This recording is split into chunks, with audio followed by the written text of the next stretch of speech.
प्रणाम। भगवान को अगर मैं राम कहूँ, कृष्ण कहूँ, अल्लाह कहूँ और जीसस कहूँ, बड़ा ध्यान से सुनेंगे। उनके साथ जुड़ी हुई कुछ कथा को अगर मैं बताऊँ, कुछ स्टोरी, कुछ गप जो कि उनके साथ जुड़ा हुआ है, वो तमाम चीज़ें अगर मैं बताऊँ, भगवान पर्वत को उठा दिए थे, भगवान कुर्बान दे दिए थे, भगवान सूली पे लटक गए थे, ये तमाम बातें बड़ा ध्यान से सुनेंगे। अगर कुछ मैं सजेशंस दूँ, कुछ नुस्खे बताऊँ, आप पीतल के लोटे में पानी और फूल डाल के दरवाजे के पास रखिए, आपके घर में पैसा की बहुत बचत होगा। नींबू मिर्ची टांगिए, गुड फ्राइडे के दिन खजूर के पौधे में फूल लगा के चलिए। ये तमाम चीज़ें करने से आपका धन की उन्नति होगा, आपका बिजनेस की तरक्की होगा, आपको नौकरी मिलेगा, आपका आरोग्य अच्छा रहेगा। ऐसे कई सारे नुस्खे अगर बताऊं, बड़ा ध्यान से, बड़ा आराम से आप सुनेंगे और बड़ा उससे बड़ा आचरण करेंगे, बिल्कुल आचरण करेंगे। ये वीडियो ख़त्म होते ही घर में जाके एकदम लोटे में फूल वगैरह डाल के रखना शुरू कर देंगे। तो यहाँ पे एक चीज़ को हम ऑब्जर्व करना चाहिए, क्या हम भगवान के ऊपर भक्ति कर रहे हैं या भगवान के द्वारा मिलने वाला, प्राप्त होने वाला लाभ के ऊपर? वो लाभ कुछ भी हो, कोई धन हो, कोई पद हो, कोई तरक्की हो, जो भी है, अपना भक्ति कहाँ पे है? भगवान के ऊपर है या भगवान से मिलने वाला उन चीज़ों के ऊपर है अपना भक्ति? सोचिए। अभी आप ये भी बोलेंगे, देखिए मनुष्य का जो ह्यूमन माइंडसेट ऐसा है, जहाँ पे कोई चीज़ मिलता है वहाँ पे अटैच हो जाता है। ये तो साधारण बात है। हम जहाँ पे कुछ मिलने की, पाने की आशा अभिलाषा हो तो वहाँ पे मन अटैच हो जाता है। तो भगवान से तो कई लोगों को कई सारा प्राप्ति हुआ है। क्या हुआ है आप देखे हैं या कहीं पे सुने हैं? समझने वाला बात है। और देखिए, चलिए आपके ही नज़रिया से इसे हम परखेंगे।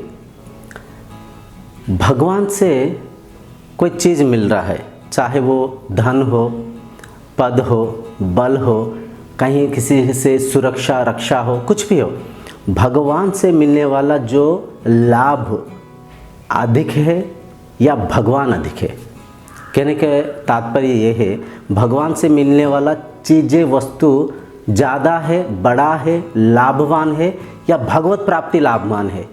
भगवान मिलना लाभवान है, भगवान को प्राप्त करना बड़ा तरक्की है, बड़ा लाभ है। सोचिए एक बार। चलिए ठीक है, इन तमाम बातों को हम छोड़ के हम और थोड़ा सा गहराई में शोध करेंगे, चर्चा करेंगे। भगवान को कोई कहा कि स्वर्ग में है, कोई कहा जन्नत में है, तो कोई कहा हेवन में है। भगवान को कई जगह, वैकुंठ, कई कुछ जगहों में, कई जगह में दिखाए। भगवान को कोई साकार मूर्ति, प्रतिमा, फोटो के रूप में दिखाए तो भगवान को कोई आत्मा, परमात्मा, ब्रह्म, परम ब्रह्म के रूप में दिखाए। जो आत्म साक्षात्कार नहीं किया वो उनके उलझन में उलझ के वो क्या बोलते, आत्मा कहाँ पे है, ब्रह्म कहाँ पे है? आत्मा क्या है बोलो मुझे दिखाने की। सब्जेक्ट को ऑब्जेक्टिफाई करके उनको दर्शाने से ही वो यकीन करेंगे। उनका माइंडसेट वैसा है।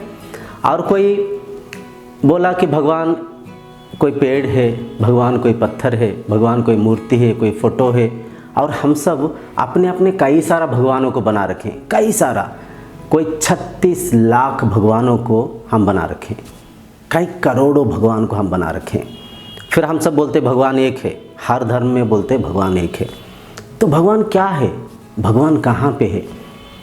जो व्यक्ति भगवान क्या नहीं जानता है, इन वीडियो के जरिया, कोई बुक्स के जरिया मन में भक्ति भाव होते हुए भगवान को समझने के प्रयत्न कर रहा है, वो तो कंफ्यूज हो जाएगा, उसका माइंड तो कॉन्फ्लिक्ट हो जाएगा।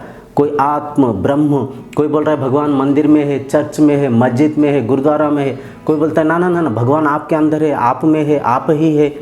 तो बंदा जो, जिनको कि भगवत सत्ता क्या है पता नहीं, भगवान क्या है पता नहीं, वो कैसे परखेंगे, वो कैसे समझेंगे, वो कैसे इन तमाम चीज़ों को तो लेते हुए उनका माइंड ब्लास्ट हो जाएगा, मन बिल्कुल कॉन्फ्लिक्ट हो जाएगा। कुछ लोग तो भगवान को पूजा करना ही छोड़ दिए। क्यों पूजना, क्यों, कहाँ पे भगवान दिखाइए, मतलब प्रूफ्स मांगते हैं, भगवान के ऊपर कुछ दया कर रहे हैं जैसे, प्रूफ्स दीजिए भगवान कहाँ पे, तभी मैं भगवान की पूजा करूँगा।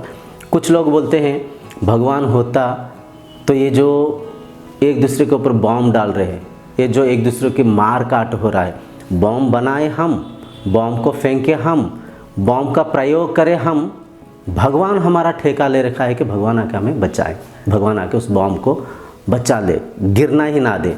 भगवान कोई किसी को मारे, भगवान कहीं पे जाकर उनको रोके। मतलब भगवान को हम अपना चाकर के जैसे मान रखें, भगवान को हम अपना नौकर के जैसे मान रखें। भगवान, हम कुछ भी गलतियां करें, हम कुछ भी आविष्कार करें, हम कुछ भी प्रयोग करें, हम कुछ भी साइंस के साथ छेड़खानी करें, लेकिन भगवान जेहेतु हमारा ठेका ले रखें, भगवान आके उसका रक्षा करेंगे, भगवान आके उसका सुरक्षा करेंगे, भगवान आके वहाँ पे उस चीज़ को रोकेंगे। वैसे कुछ लोग मानते हैं, कुछ लोग भगवान को मानते हैं, कुछ लोग भगवान को नहीं मानते। तो क्या भगवान क्या चीज़ है, ये तो बड़ा कंफ्यूज हो रखे हैं। और देखिए, भगवान के ऊपर हम कोई सवाल नहीं उठाते हैं। कोई भी गुरु, कोई भी साधु, कोई भी संत, कोई माया, कोई मिथ्या कुछ बोल रहा है, कुछ बता रहे हैं कि ऐसे स्वर्ग में ऐसे होता है, नरक में ऐसे होता है, तो वहाँ पे हम क्वेश्चन नहीं करते, क्योंकि मन में डर रहता है। क्या पता भगवान के ऊपर कुछ पूछे, पाप लगेगा, श्राप लगेगा, सिर टुकड़े हो जाएंगे, शरीर रोगग्रस्त हो जाएगा, अशांति हो जाएगा, बिजनेस लॉस हो जाएगा, पैसा खो जाएगा, मृत्यु के वरण हो जाएंगे। मतलब मन में कई सारा डर उठाते हुए, मन में कई सारा विचलित भय होते हुए हम कहीं पे किसी को सवाल भी नहीं उठाते, हम कहीं पे कुछ पूछते भी नहीं। पूछने के मन में चाह होने के बावजूद भी उसे दबा के रखते हैं। ना ना ना, पाप लगेगा, पूछना नहीं चाहिए, परखना नहीं चाहिए। अगर भगवान हर किसी का शांति करने वाला है, अगर भगवान हितकर है, तो वो भला क्यों अशांत करेंगे, वो भला क्यों किसी के नुकसान करेंगे, ऐसे हम समझ नहीं पाते, परखने के प्रयत्न नहीं करते हैं। इस वजह से आध्यात्मिकता आज ऐसे एक सीमा में जाके पहुंच रखा है जहाँ पे आध्यात्मिक, जो कि शांति को, आनंद को दर्शाने वाला माध्यम है, वो आज अशांति के कारण बन रखा है। एक छोटा सा कहानी सुनिए, आप इस कहानी से समझ पाएंगे भगवान क्या है। एक बार रामकृष्ण परमहंस जी के पास एक साधक आके पूछते हैं कि गुरुदेव, आप भगवान को देखे हैं? रामकृष्ण परमहंस जी बोलते, हाँ मैं भगवान को देखा हूँ। तो वो साधक पूछते, क्या गुरुदेव मैं भी देख सकता हूँ? तो रामकृष्ण परमहंस जी बोलते, हाँ आप भी देख सकते हो। तो बड़ा खुश हो जाते, बड़ा उत्साहित हो जाते और बोलते, अच्छा गुरुदेव आप मुझे बताइए थोड़ा सा, आप जब भगवान को देखे, भगवान से मिले, भगवान आपको क्या पूछे, भगवान कैसे दिखते हैं, आपके भगवान के बीच में क्या संभाषण हुआ, मतलब कुछ जानने की क्यूरियासिटी से गुरु जी से पूछते हैं। और रामकृष्ण परमहंस जी बोलते हैं, मैं जब भगवान से मिला, भगवान सबसे पहले मुझे पूछे, हु आर यू, कौन हो तुम? और मैं कुछ बोल नहीं पाया, मैं बिल्कुल स्थिर हो गया, मैं बिल्कुल स्तब्ध हो गया, मैं बिल्कुल ना हैंग हो गया, क्या उत्तर दूं, क्या बताऊं, कुछ बोल नहीं पाया। तो जो साधक बोलते, अरे गुरुदेव आप बता देते, मैं रामकृष्ण परमहंस हूँ, आप क्यों नहीं बताए? आप तो, ये तो गुरुदेव नॉर्मल साधारण सा बात है, आपको बता देना चाहिए, मैं रामकृष्ण परमहंस हूँ। तो रामकृष्ण परमहंस जी बोलते, अरे बस ऐसे कैसे बता दूँ, भगवान के सामने झूठ नहीं बोल सकते, भगवान झूठ को एक्सेप्ट नहीं करते हैं। मैं कैसे बता दूं कि मैं रामकृष्ण परमहंस हूँ? अगर मैं बता दूं मैं रामकृष्ण परमहंस हूँ, भगवान मुझे पूछे कहाँ पे, कौन सा रामकृष्ण परमहंस है, दिखाओ, मैं क्या दिखा था, मैं कैसे उनको इंडिकेट करके समझाता कि मैं रामकृष्ण परमहंस हूँ? तो वो जो साधक बोलते, अरे गुरुदेव आप इतना ज्ञानी है क्या, छोटे छोटे बातों को आप समझ नहीं पाते, आप दिखा देते मैं ही रामकृष्ण परमहंस हूँ करके, आपको दिखा देते, खुद को दिखा देते ना। तो रामकृष्ण परमहंस जी बोलते, हंसते और बोलते, क्या, अच्छा मैं इस शरीर को दिखा दूँ, ये शरीर ये रामकृष्ण परमहंस है करके दिखा दूँ? अगर ये रामकृष्ण परमहंस है तो कौन सा शरीर है, जो बचपन वाला वो शरीर, या जो युवा वयस में था वो शरीर, युक्त वयस वाला शरीर, इस पल ये जो शरीर, ये भी तो परिवर्तन हो जाएगा। तो कौन से शरीर को मैं बताऊं कि ये शरीर रामकृष्ण परमहंस है? तो उस साधक के मन में थोड़ा सा सही ज्ञान उत्पन्न होता है, थोड़ा सा मतलब क्यूरियासिटी उत्पन्न होता है, और थोड़ा सा मन में सही प्रश्न उठता है, बात सही है, शरीर तो परिवर्तन हो रहा है, तो रामकृष्ण परमहंस जी बोलते हैं कैसे बता दूं।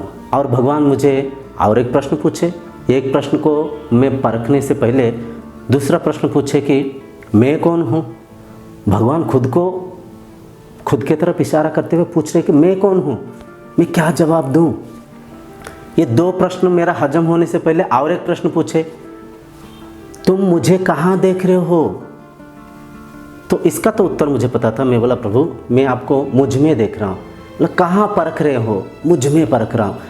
तो भगवान मुझे सडनली ये पूछे, तुम अगर तुझ में मुझे परख रहा है, तुझ में मुझे देख रहा है, तुझ में मुझे महसूस कर रहा है, और तुझ बिन मैं कहाँ पे हूँ, क्या तू और मैं अलग है।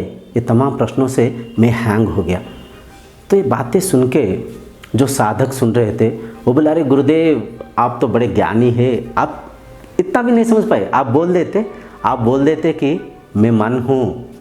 क्योंकि बचपन वाला वो शरीर को, इस पल वाला ये शरीर को, और जो भी भगवान को परखना, समझना, मन में वृत्ति चलाना, सब कुछ कहाँ पे, हम तो मन में ही चलाते हैं ना गुरुदेव।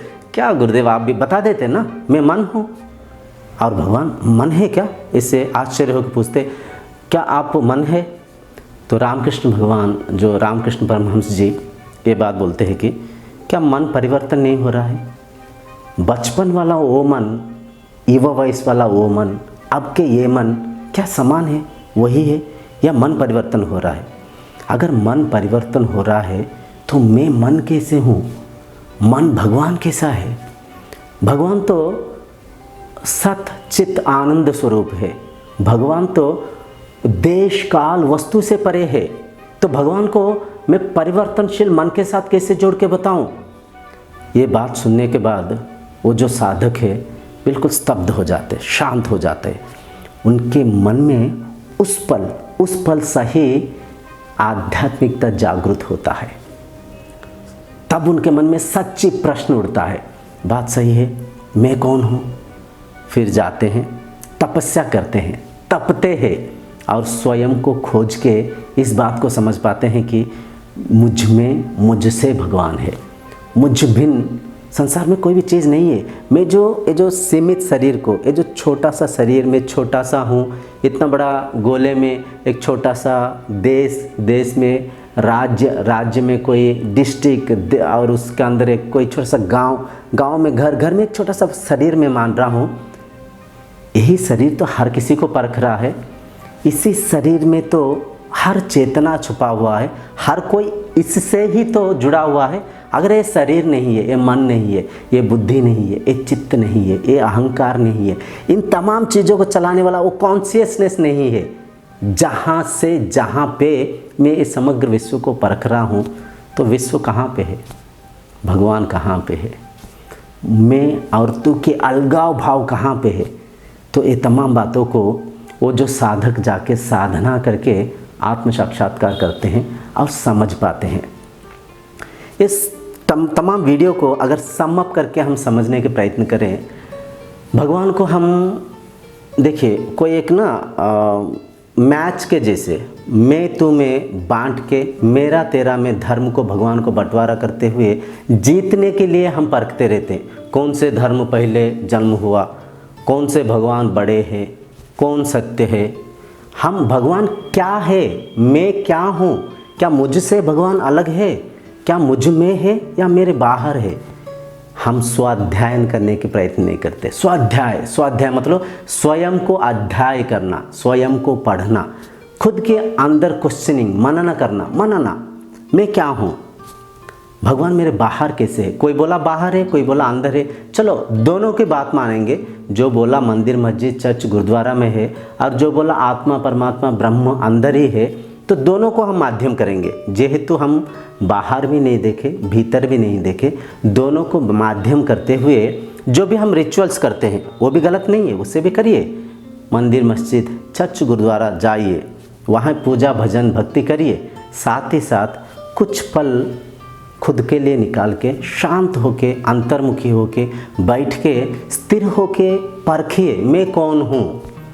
और जिस पल स्वयं को आप प्राप्त कर लिए, सारे शंकाएं मिट जाएगा, सारे जो भी मन में उठते हुए प्रश्न सब मिट जाएगा, सब जो भी मिथ्या से आप बंधे हुए थे सब मिथ्या टूट जाएगा, सब मिथ्या छूट जाएगा। और इसे जब तक खुद अनुभव ना कर ले ये बातें कभी अच्छा लगेगा कभी बुरा लगेगा। कोई भगवान को किसी आकार आकृति मूर्ति स्वरूप दिखा के कुछ इंडिकेट करके कथा प्रथा आपको बता दे, कुछ पल के लिए वो हाँ बात सही है, सही बता रहे, ऐसे लगेगा। और कोई आकर और कोई तरीका से बता दे, और कोई प्रतिमा मूर्ति फोटो कहानी गप को सुनाए तो कुछ पल के लिए वो लगेगा अच्छा। कोई साकार को भगवान बोले तो अच्छा लगेगा, कोई निराकार को भगवान बोले तो अच्छा लगेगा। हर चीज़ में मन बंधे रहेगा जब तक खुद चखना ले। खुद मतलब देखिए, कोई आपको बता रहा है मैं एक रसगुल्ला खाया, बड़ा मीठा है, बड़ा मधुर लगा मेरे को, बड़ा मीठा लगा, क्या उस बात से आप मीठापा को अनुभव कर पाएंगे? कभी भी नहीं, कभी भी नहीं। क्यों?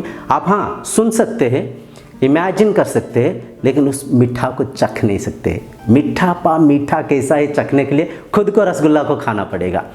तो खुद को खुद में ढूंढिए भगवान क्या है, स्वयं में, खुद के अंदर। और कुछ पाने की लोभ में नहीं, कुछ पाने की इच्छा के साथ नहीं, निष्काम भावना से, निष्काम भक्ति से स्वाध्याय करिए, स्वयं को पढ़िए। शरीर इंद्रियों के साथ जुड़ा हुआ है, इंद्रियां मन में जुड़ा हुआ है, मन बुद्धि के साथ हम परखते हैं, बुद्धि से सटल विवेक है, चित्त है, अहंकार है, फिर जाके ब्रह्म है, फिर जाके आत्मा है, फिर जाके कॉन्शियसनेस है, फिर जाके वो ब्रह्म शक्ति, उस भगवत सत्ता है। और वहाँ पे सब एक है, सब एक है, मतलब हर कोई उस स्तर में जुड़ा हुआ है, वो एक ही है। हम कई सारा शास्त्रों में संतों के मुंह से सुनते हैं कि भगवान तो एक है, भगवान हर कण में है।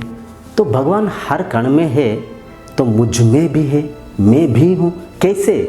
ये तमाम चीज़ों को जब आप सेल्फ इंक्वायरी करेंगे, परखने की, समझने के प्रयत्न करेंगे, और कोई भी कुछ बोल रहा है उससे ब्लाइंडली बिलीव ना करते हुए क्वेश्चनिंग करेंगे, पूछेंगे, श्रवण मनन निधिध्यासन करेंगे, तो समय आएगा खुद को समझ पाएंगे, खुद से उस खुदाई को समझ पाएंगे।